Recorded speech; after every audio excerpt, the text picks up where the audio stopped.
వార్తా 9 న్యూస్ వార్తలకు స్వాగతం. ముందుగా వార్తల్లోని ముఖ్యాంశాలు.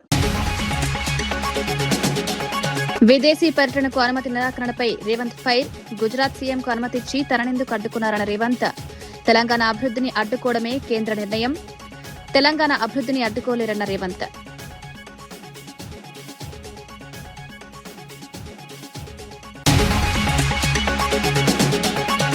లోకేష్ విద్యాశాఖ పనితీరు ఏమాత్రం ఆమోదయోగ్యం కాదన్న మాజీ ఎంపీ. విద్యార్థుల భద్రతపై ప్రభుత్వం ఎందుకు నిర్లక్ష్యం చేస్తోందన్న రంగయ్య. హాస్టళ్లలో కనీస వసతులేవు. లోకేష్ పై రంగయ్య తీవ్ర విమర్శలు.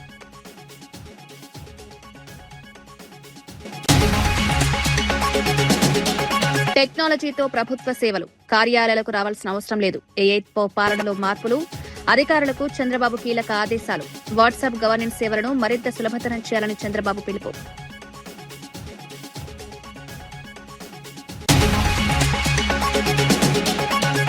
మద్యం కుంభకోణానికి తాడేపల్లి ప్యాలెస్ కేంద్రమన్న పార్థసారథి. తాడేపల్లి కేంద్రంగా మద్యం అక్రమాలు జరిగాయంటూ ఆరోపణలు. వైసీపీ హయాంలో మద్యం వ్యవహారంలో అవకతవకలు. మద్య కుంభకోణంపై బాధ్యులు సమాధానం చెప్పాలని డిమాండ్.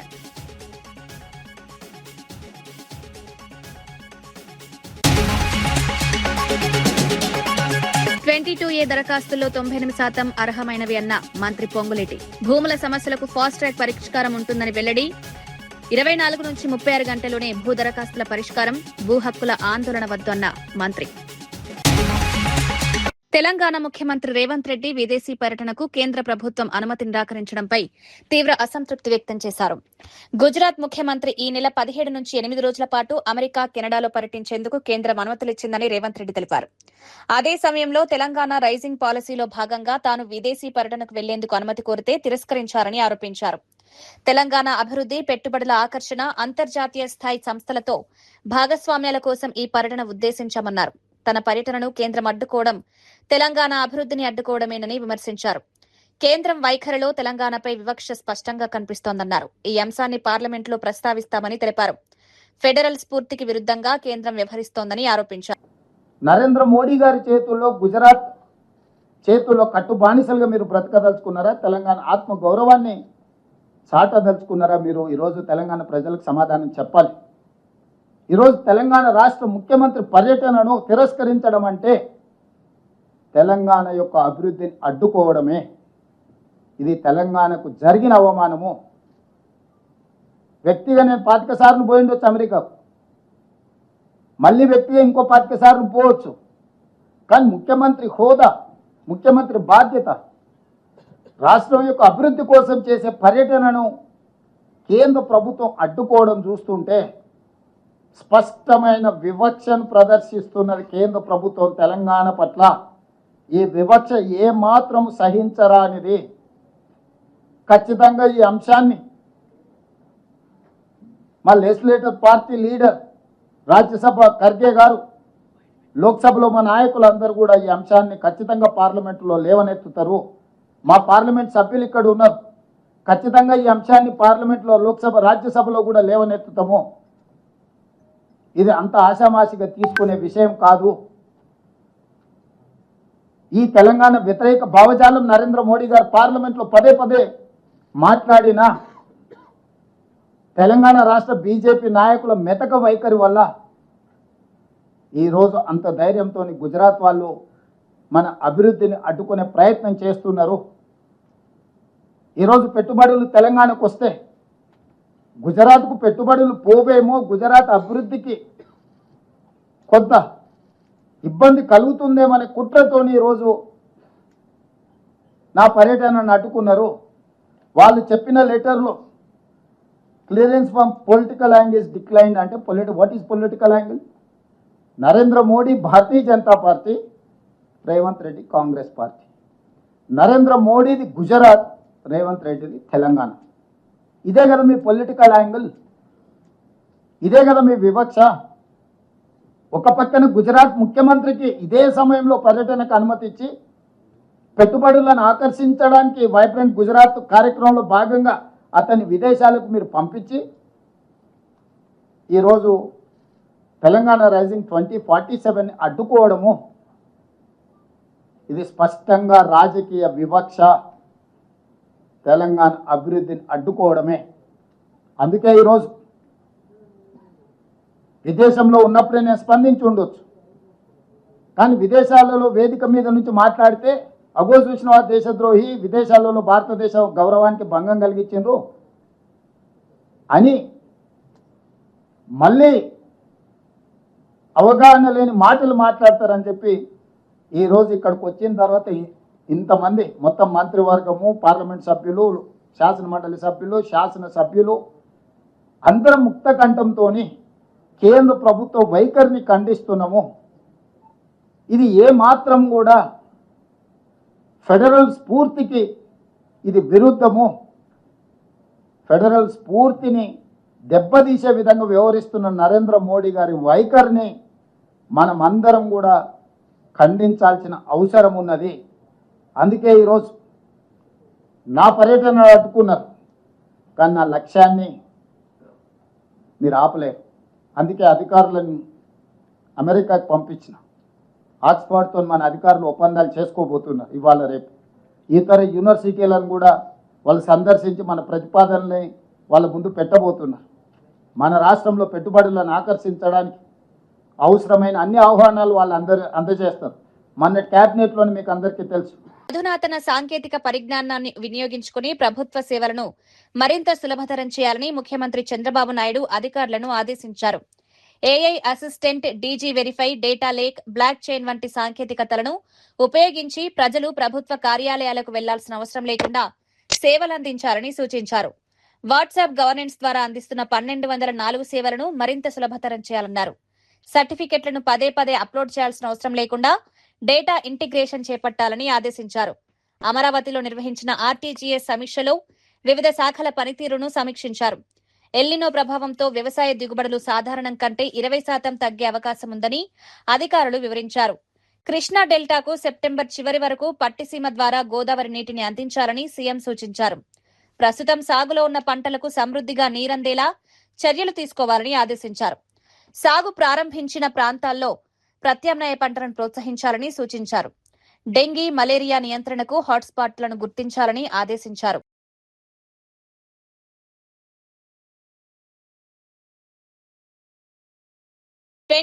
ఏ నిషేధిత జాబితా నుంచి మినహాయింపు కోరుతూ వచ్చిన దరఖాస్తుల్లో 98% దరఖాస్తులు మినహాయింపుకు అర్హమైనవని తెలంగాణ రెవెన్యూ మంత్రి పొంగులేటి శ్రీనివాసరెడ్డి తెలిపారు. దేవాదాయ, భూదాన్ భూముల జాబితాలో ఉన్న దరఖాస్తులను నిబంధనల ప్రకారం తిరస్కరించామన్నారు. చట్టబద్దమైన భూ హక్కులు ఉన్నవారి దరఖాస్తులను ఫాస్ట్ ట్రాక్ విధానంలో పరిష్కరిస్తున్నామని తెలిపారు. కొన్ని దరఖాస్తులను 24 నుంచి 36 గంటల్లోనే పరిష్కరిస్తున్నామని వివరించారు. అధికారులు యుద్ధ ప్రాతిపదికన దరఖాస్తులను పరిశీలించి చర్యలు తీసుకుంటున్నారని చెప్పారు. 22A సమస్యలపై ప్రభుత్వం ప్రత్యేక దృష్టి పెట్టిందని తెలిపారు. టోల్ ఫ్రీ నంబర్కి ఇప్పటి వరకు 980 కాల్స్ వచ్చాయని, వాటి వివరాలను సంబంధిత జిల్లా అధికారులకు పంపించి వెరిఫికేషన్ చేయిస్తున్నామని వెల్లడించారు. దరఖాస్తు చేసుకున్న ప్రజలెవరూ ఆందోళన చెందాల్సిన అవసరం లేదని మంత్రి స్పష్టం చేశారు. గతంలో రెగ్యులరైజేషన్ కోసం జారీ చేసిన ఆర్డర్లను అధికారిక సైట్లో అప్లోడ్ చేశామని తెలిపారు. జెన్యూన్ ఏవైతే ఉన్నాయో వాటి క్లియరెన్స్ 24 అవర్స్ ఆబ్లిక్ హైయెస్ట్ పోతే 36 అవర్స్. ప్రతి దాన్ని ఫాస్ట్ ట్రాక్ లో ఇప్పటి వరకు ఫైనలైజ్ చేశాం. ఎక్కడైనా 1 ఆగిపోయి ఉన్నా ఎవరూ కూడా ప్యానిక్ కి లోన్ అవ్వాల్సిన అవసరం లేదు. రాష్ట్ర వ్యాప్తంగా సేమ్ జీవోలు, సేమ్ ఆర్డర్స్ ఏవైతే ఉన్నాయో వాటికి సంబంధించిన సబ్ రిజిస్ట్రార్లు, డిస్ట్రిక్ట్ రిజిస్ట్రార్ల వెబ్సైటు, ఓపెన్ వెబ్సైట్ లో కూడా వీటిని అప్లోడ్ చేశాము. కాబట్టి ఆ అప్లోడ్ చేసిన దాని బేస్ తో మీ వాటిని ఇమీడియట్లీగా రిజిస్ట్రేషన్ కి ఏ రకమైన ఇబ్బంది ఉండదు. విద్యాశాఖ మంత్రి నారా లోకేష్ పనితీరు ఏమాత్రం ఆమోదయోగ్యంగా లేదని మాజీ ఎంపీ తలారి రంగయ్య విమర్శించారు. కూటమి ప్రభుత్వం అధికారంలోకి వచ్చిన తర్వాత 8 నుంచి 13 సంవత్సరాల వయసున్న చిన్నారులు పెద్ద సంఖ్యలో మృతి చెందారని ఆరోపించారు. ప్రభుత్వ వసతి గృహంలో బాత్రూం గోడ కూలి ఒక విద్యార్థి మృతి చెందిన ఘటనను ప్రస్తావించారు. విద్యార్థులకు కనీస మౌలిక వసతులు కల్పించడంలో ప్రభుత్వం విఫలమైందని విమర్శించారు. బాత్రూంలలో కనీసం నీటి సరఫరా కూడా చేయలేని దుస్థితి ఉందని ఆరోపించారు. విద్యార్థుల భద్రతపై ప్రభుత్వం ప్రత్యేక దృష్టి పెట్టాలని డిమాండ్ చేశారు. ప్రభుత్వ పాఠశాలలు, వసతి గృహాల్లో భవనాల పరిస్థితిని ఎప్పటికప్పుడు పరిశీలించాలని కోరారు. చిన్నారుల ప్రాణాలకు సంబంధించిన అంశాల్లో నిర్లక్ష్యం తగదన్నారు. విద్యార్థులకు నాణ్యమైన విద్యతో పాటు సురక్షితమైన వాతావరణం కల్పించాల్సిన బాధ్యత ప్రభుత్వంపై ఉందన్నారు. అంశం గురించి నేను మాట్లాడుతున్నాను. నిన్న సాయంత్రమే తీసుకుంటే సెట్టూరు మండలంలో జెడ్పీ హై స్కూల్లో 2 విద్యార్థులు ఎలా అంటే అసలు వాళ్ళని చూస్తుంటే ఎంత అన్యాయంగా అంటే ఆ పక్కన గోడ పక్కకి వాళ్ళు వాష్రూమ్ నేచర్ కాల్కి వెళ్ళారు. అక్కడ గోడ కూలి ఒక పిల్లవాడు చనిపోయాడు అక్కడే. ఆ అబ్బాయి పేరు తేజ హర్షవర్ధన్ ఎస్సీ అబ్బాయి. అలాగే అక్షయ్ అనే అబ్బాయికి కాలు కూడా విరిగిపోయింది. అక్షయ్ పరిస్థితి అయితే ఇంకో ఘోరం. చనిపోయిన పిల్లవాడి కుటుంబము పేదదే. అక్షయ్కి అయితే తండ్రి కూడా లేడు, తల్లి బెంగళూరులో ఉంది. తాత దగ్గర వదిలిపెడితే వాళ్ళకు తిండికి కూడా సరిగ్గా జరగక హాస్టల్లో పెట్టేస్తే హాస్టల్లో జరిగిన మృత్యు ఇది. అలాగే రాయల పొద్దుడ్డిలో కూడా అంతే. ఒక అబ్బాయి మధ్యాహ్నం పూట నేచర్ కాల్కి వెళ్ళాడు. అక్కడ పరిస్థితి ఏమిటంటే అక్కడే అబ్బాయి పాంపాండ్లో పడి చనిపోయాడు. అలాగే ఆర్ట్స్ కాలేజీలో, అలాగే మన ఇంకో కాలేజీలో, ఇట్లా అన్ని చోట్ల కూడా ఏం జరుగుతుందంటే ఈ ప్రభుత్వానికి కనీసము పిల్లలకి, నేను ఈ భాష కరెక్ట్గా ఉండదేమో కానీ వాడుతున్నాను, దొడ్డికి పోతే ముడ్డి కడుక్కోవడానికి కూడా నీళ్ళు ఇవ్వలేకపోతున్నారు. కనేకల్లో 650 మంది పిల్లలుంటే ఆ దుర్గంధం మధ్యలో నేనైతే గట్టిగా చెప్తున్నాను విద్యాశాఖకి, ముఖ్యంగా విద్యాశాఖ మంత్రికి, కనీసం 4 నిమిషాలు మీరు నిలబడగలిగితే కనేకల్ హాస్టల్ దగ్గర ఆ బాత్రూంలో నీళ్లు లేని పరిస్థితుల్లో నేను ఖచ్చితంగా మీ పట్ల గౌరవాన్ని పెంచుకుంటాను. ఒక 650 మంది ఉన్న పిల్లలు అన్నిసార్లు పేపర్లలో రాస్తూ ఉంటే ఒక చిన్న బోర్ వేయడానికి మీకు గతి లేకపోతే ఎమ్మెల్యేకు తిరిగి లేదు, ఎంపీకి డబ్బులు ఇవ్వడానికి లేదు, కలెక్టర్ గారికి పట్టట్లేదు అంటే ఏమనుకోవాలి దాన్ని? ముఖ్యమంత్రి కుమారుడు నిర్వహిస్తున్నాడు కాబట్టి విద్యాశాఖ పట్ల పోకూడదు అనుకుంటున్నారా మీరంతా? హాస్టళ్లకు సంబంధించి ఎన్ని అకృత్యాలు ఉన్నాయి మీరు చూడండి. అన్ని చోట్ల కూడా మా టైంలో వచ్చినప్పుడు జగనన్న గారు దాదాపు 7,245 కోట్ల రూపాయలు ఒక గోరుముద్ద స్కీమ్కే పెట్టి ఉన్నాడు. నేను ఇంకా డాటా పాతది ఇది అయినా కానీ కూడా మీకు చూపిస్తున్నాను. ఎంత ఘోరంగా ఉందంటే ఇది పురుగులు పడ్డ ఆహారం తినుకుంటూ కలుస్తే ఆహారానికి వెళ్ళి ఇబ్బందులు పడుతున్నవి వేరు ప్రాంతాలు అవి. ఒక్క జిల్లాకి సంబంధించినది కాదు ఇది. నరసన్నపేట మండలం బసివలస ప్రభుత్వ పాఠశాలలో ఉన్నది. చిన్న పిల్లలు, ఈ బిడ్డ రశ్మిక అనే అమ్మాయికి 8 సంవత్సరాల వయసు, తోయ కల్పన అమ్మాయికి 12 సంవత్సరాల వయసు. అనారోగ్యంతో మృతి చెందిన విద్యార్థుల వివరాలు ఇవి. 8 సంవత్సరాల పిల్లలకి ఎట్లా ఉంటుంది? ఇలాంటి పరిస్థితుల్లో విద్యాశాఖ నిర్వహిస్తుంటే హాస్టల్స్ కానీ, రెసిడెన్షియల్ హాస్టల్స్ కానీ, కేజీబీవి పాఠశాలలు కానీ, గురుకుల పాఠశాలలు కానీ మృతి చెందిన విద్యార్థుల వివరాలన్నీ కూడా సేకరించి పెట్టుకున్నాం. విద్యాశాఖ పనితీరు ఇంత దారుణంగా ఉంది. మీరు పంపిస్తుంటే, పిల్లల్ని స్కూళ్ళకు పంపిస్తుంటే వాళ్ళు శివాలయ తిరిగి వస్తూ ఉన్నారు.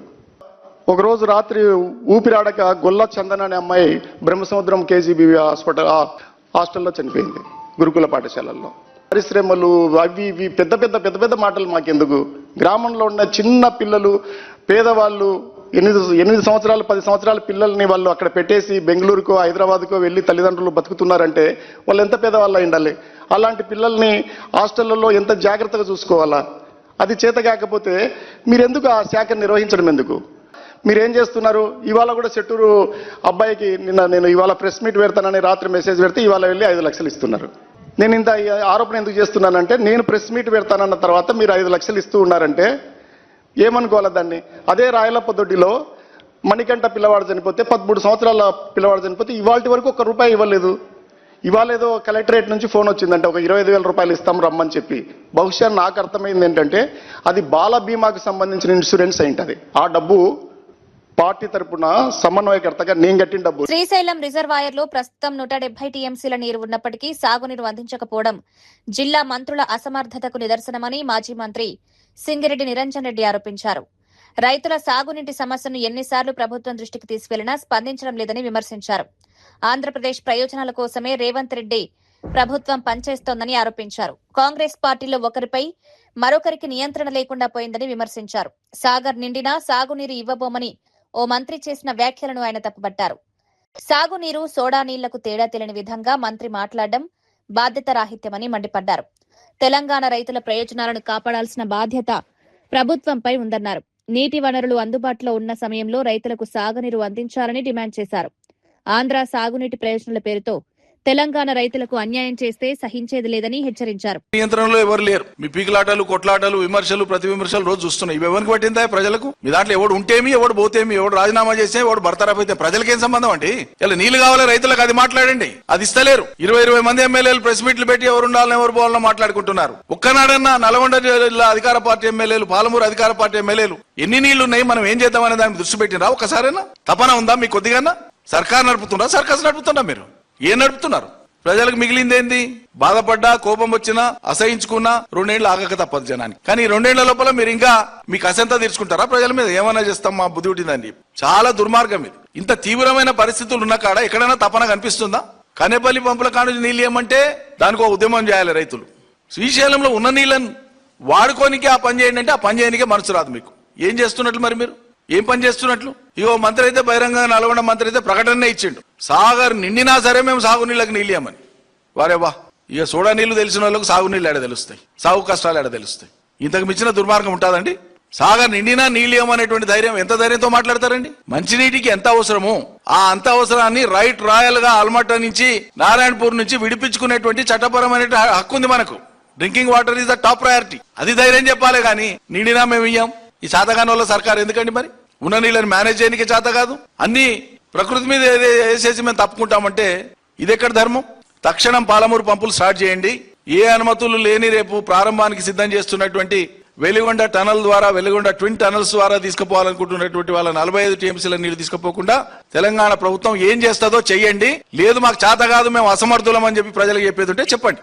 సంగారెడ్డి కలెక్టరేట్ ముందు ఎస్ఎఫ్ఐ ఆధ్వర్యంలో పాలిటెక్నిక్ విద్యార్థులు భారీ ధర్నా నిర్వహించారు.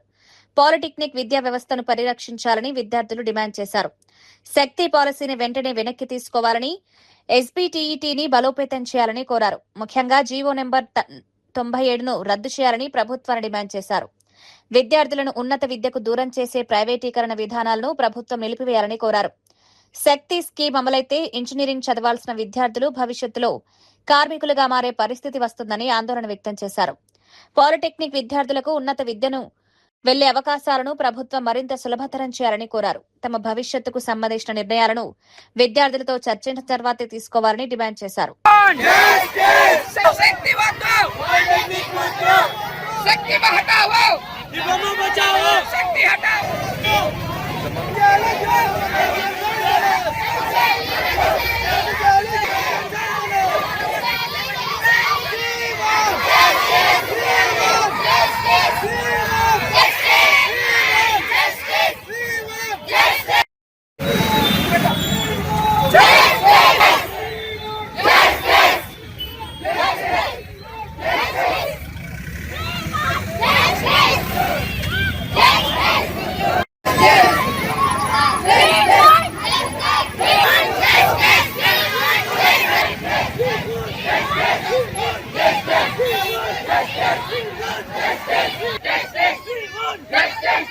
మంత్రి కొండా సురేఖ వ్యవహార శైలి పార్టీకి నష్టం చేకూర్చేలా ఉందని పీసీసీ కాంగ్రెస్ అధిష్టానానికి తాజా నివేదిక పంపినట్లు సమాచారం. మంత్రి కుమార్తె సుస్మిత సీఎం రేవంత్ రెడ్డి, పరకాల ఎమ్మెల్యే రేవూరి ప్రకాష్ రెడ్డిపై చేసిన ఆరోపణలపై పలువురు ఎమ్మెల్యేలు, ఎమ్మెల్సీలు అభ్యంతరం వ్యక్తం చేసినట్లు తెలుస్తోంది. ఆ వ్యాఖ్యలను కొండా సురేఖ సమర్థించడంపై కూడా పార్టీ నేతలు అసంతృప్తి వ్యక్తం చేసినట్లు సమాచారం. వివాదం కొనసాగుతున్న సమయంలో ఇదంతా తనపై జరుగుతున్న కుట్ర అంటూ కొండా సురేఖ బహిరంగ లేఖ రాయడంతో కాంగ్రెస్ లో చర్చ మరింత ముదిరింది. పార్టీకి నష్టం కలిగించేలా ఎవరైనా బహిరంగ వ్యాఖ్యలు చేస్తే చర్యలు తీసుకోవాలని కొందరు నాయకులు కోరుతున్నారు. మరోవైపు మంత్రి కొండా సురేఖ తనపై జరుగుతున్న పరిణామాలను రాజకీయ కుట్రగా అభివర్ణిస్తున్నారు. పార్టీలోని సమస్యలను బహిరంగంగా కాకుండా అంతర్గతంగా చర్చించుకోవాలని పలువురు నాయకులు సూచిస్తున్నారు.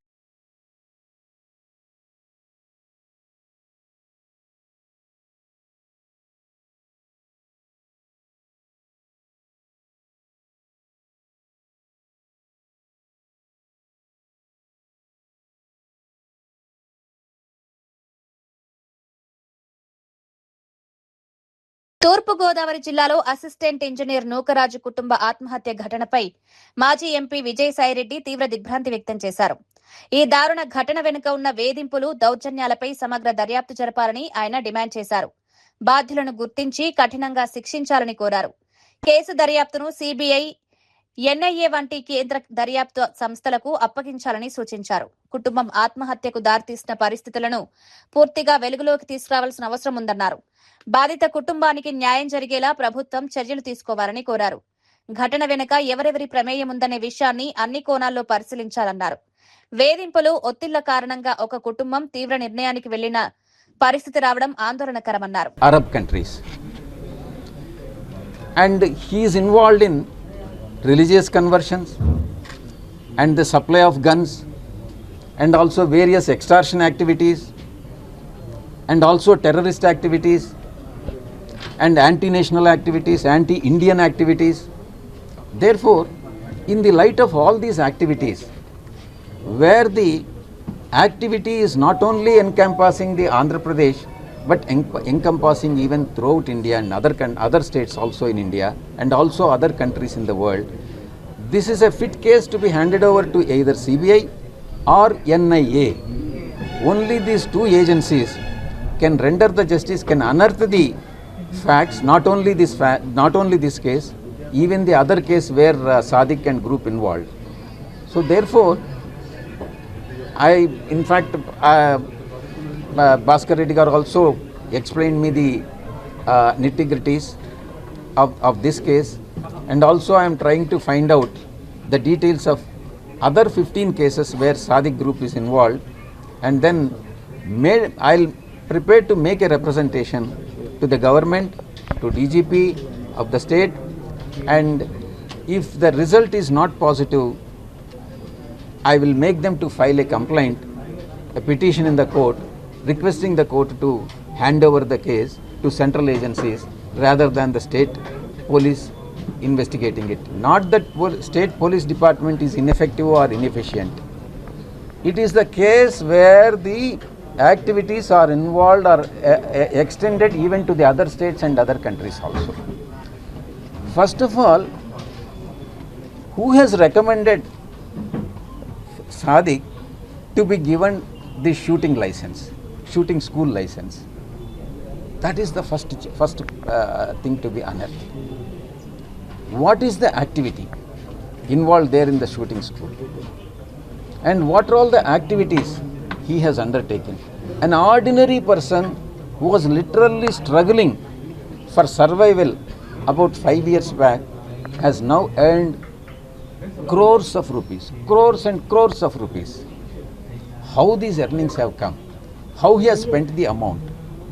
How he has... పెద్దపల్లి జిల్లా మంథనిలో హరే కృష్ణ ట్రస్ట్ ఆధ్వర్యంలో ఏర్పాటు చేసిన సెంట్రలైజ్డ్ కమ్యూనిటీ కిచెన్ ను తెలంగాణ ఐటీ పరిశ్రమల శాఖ మంత్రి దుద్దిళ్ల శ్రీధర్ బాబు ప్రారంభించారు. ఈ కార్యక్రమం ద్వారా 19 మండలాల్లోని 40,052 మంది విద్యార్థులకు ఉదయం అల్పాహారం అందించనున్నారు. పెద్దపల్లి, జయశంకర్, భూపాలపల్లి జిల్లాలోని 694 ప్రభుత్వ పాఠశాలలు, 17 జూనియర్ కాలేజీల్లో చదువుతున్న విద్యార్థులు, ఉపాధ్యాయులకు ఈ సేవలందనున్నాయి. హరే కృష్ణ ఫౌండేషన్ వారి ఆధ్వర్యంలో సెంట్రలైజ్డ్ కిచెన్ ని ఈ 19 మండలాలకు సంబంధించిన 40,000 మంది విద్యార్థులకు ఈ బ్రేక్ఫాస్ట్ ని అందజేయటం జరుగుతుంది. సామాజిక దృక్పథంతో హరే కృష్ణ ఫౌండేషన్ వారు ఒక సంకల్పంతో సెంట్రలైజ్డ్ కిచెన్ సంబంధించి అక్కడ ఉన్న పరిశుభ్రతకు సంబంధించి ఏ కోణంలో కూడా రాజీ లేకుండా, ఫుడ్ పరంగా ఎక్కడ ఇబ్బంది రాకుండా తీసుకెళ్తారు. కనుక రాష్ట్ర వ్యాప్తంగా కూడా అనేక సెంట్రలైజ్డ్ కిచెన్ కి వారికి మా విద్యాశాఖ వారు అందించడం జరిగింది. ఇది ఒక ప్రత్యేకమైన కార్యక్రమం. ఈ విద్యా విధానంలోనే ఒక కొత్త మార్పు, విద్యార్థుల్లో కూడా మార్పు, వారి తల్లిదండ్రులకు సంబంధించి, వారి కుటుంబాలకు సంబంధించిన అంశంలో ఈ రోజు ప్రభుత్వానికి సంబంధించిన మేమందరం కూడా ఉన్నామని చెప్పడానికి ఈరోజు మేము చేస్తా ఉన్న ప్రయత్నం. ఆంధ్రప్రదేశ్ నుంచి శబరిమలకు వెళ్లే అయ్యప్ప భక్తులు ఎదుర్కొంటున్న ప్రయాణ సమస్యలకు శాశ్వత పరిష్కారం కోసం కృషి చేస్తామని బీజేపీ రాష్ట్ర అధ్యక్షుడు మాధవ్ తెలిపారు. విజయవాడలో జరిగిన రాష్ట్ర స్థాయి గురుస్వాముల సమావేశంలో ఆయన మాట్లాడారు. అయ్యప్ప భక్తుల కోసం ప్రత్యేక రైళ్లు ఏర్పాటు చేయాలని కేంద్రాన్ని కోరుతున్నామన్నారు. అదనంగా బస్సు సౌకర్యాలను పెంచాలని సంబంధిత ప్రభుత్వాల దృష్టికి తీసుకెళ్తామన్నారు. భక్తులకు ప్రయాణ రాయితీలు కల్పించే అంశాన్ని కూడా పరిశీలించాలని కోరారు. శబరిమల యాత్ర సమయంలో భక్తుల సంఖ్య భారీగా పెరుగుతుందని, అందుకు అనుగుణంగా రవాణా సౌకర్యాలను ముందుగానే సిద్ధం చేయాల్సిన అవసరం ఉందన్నారు. ఈ విధంగా ప్రయత్నం తప్పనిసరిగా చేస్తాం.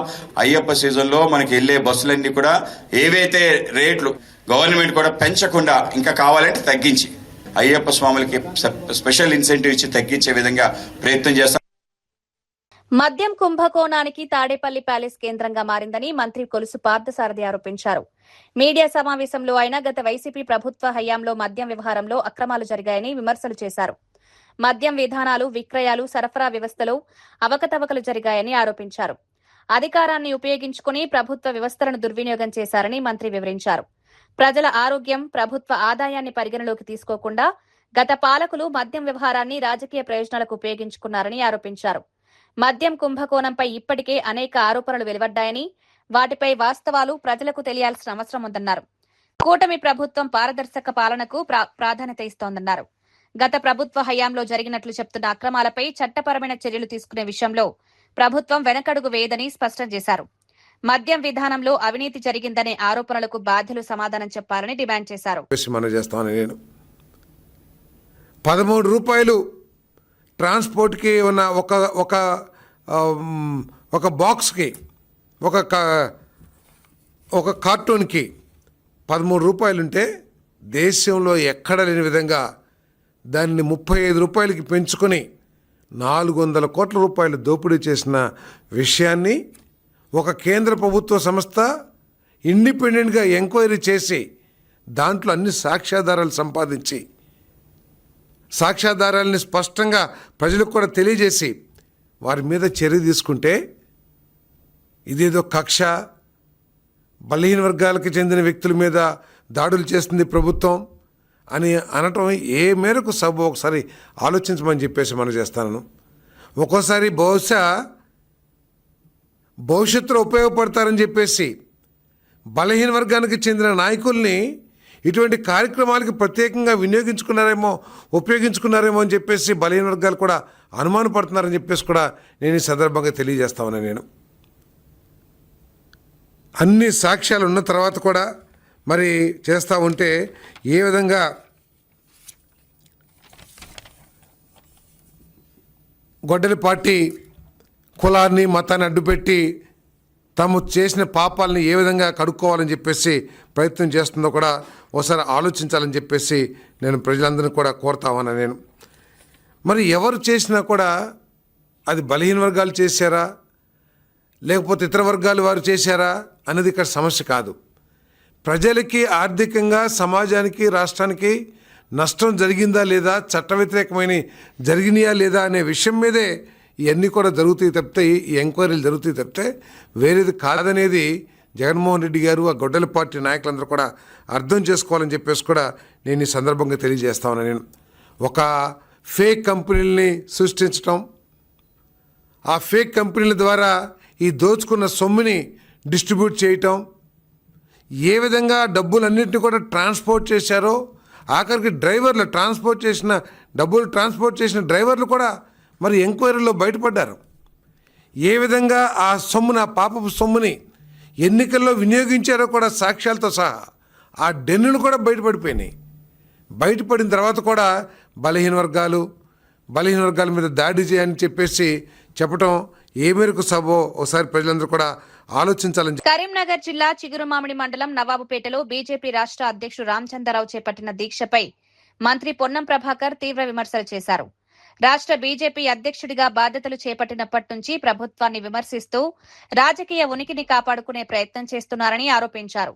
పార్టీ అంతర్గత వివాదాల్లో తన ప్రాబల్యాన్ని చూపించుకునేందుకే ప్రభుత్వంపై విమర్శలు చేస్తున్నారన్నారు. తెలంగాణ ప్రజలకు నిజంగా న్యాయం చేయాలనుకుంటే ఢిల్లీకి వెళ్లి కేంద్రం నుంచి రాష్ట్రానికి రావాల్సిన నిధులు, హక్కులు సాధించాలని సూచించారు. ఫీజు రియంబర్స్మెంట్ విషయంలో రాష్ట్ర ప్రభుత్వం ఇప్పటికే పాత బకాయిలను విడతల వారీగా చెల్లిస్తోందని, ఈ విద్యా సంవత్సరం నుంచి అడ్వాన్స్డ్ పేమెంట్ చేసేలా చర్యలు తీసుకుంటామన్నారు. అవన్నిటిని కూడా విడతల వారీగా పేమెంట్ చేస్తూనే ఈ విద్యా సంవత్సరం నుంచి పిల్లలకు ఫీ రియంబర్స్మెంట్ అడ్వాన్స్గా పేమెంట్ చేస్తూ ఎస్సీ, ఎస్టీ, బీసీ, మైనార్టీ పిల్లలకు సంబంధించిన విద్యకు ఇబ్బంది కలగకుండా చూస్తూ ఉన్నది. భారతీయ జనతా పార్టీ అధికారంలోనే ఏ రాష్ట్రంలో ఫీజు రియంబర్స్మెంట్ ఇస్తూ ఉన్నారు. ఫీజు రియంబర్స్మెంట్కు కేంద్రం నుంచి ఏం సహకారం తెచ్చే ప్రయత్నం చేస్తూ ఉన్నారు.